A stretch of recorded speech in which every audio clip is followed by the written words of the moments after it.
অপেক্ষার পালা হলো শেষ।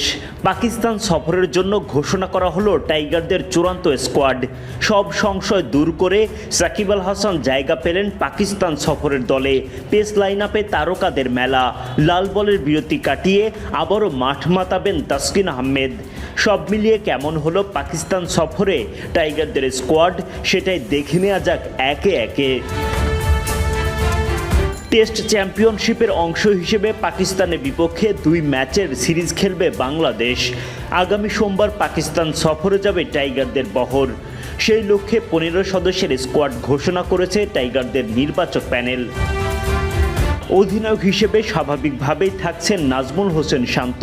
টপ অর্ডারে ব্যাটিংও করবেন তিনি।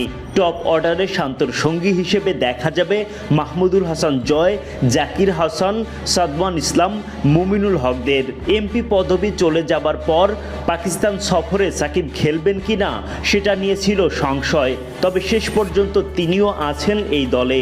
মুশফিকুর রহিম, লিটন দাস, মেহেদী হাসান মিরাজরা সাদা পোশাকে সাকিবের সঙ্গে সামলাবেন মিডল অর্ডারের দায়িত্ব।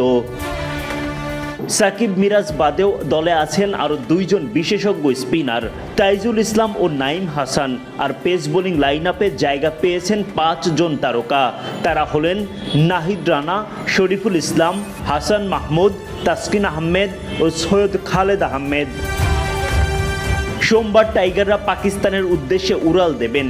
বাংলাদেশ এ দলের অংশ হিসেবে ইতোমধ্যেই পাকিস্তানে অবস্থান করছেন মুশফিক, মুমিনুলরা। আগামী 21 আগস্ট পাকিস্তানের বিপক্ষে সিরিজের প্রথম টেস্টে মাঠে নামবেন টাইগাররা, আর দ্বিতীয় ও শেষ টেস্ট শুরু হবে 30 আগস্ট।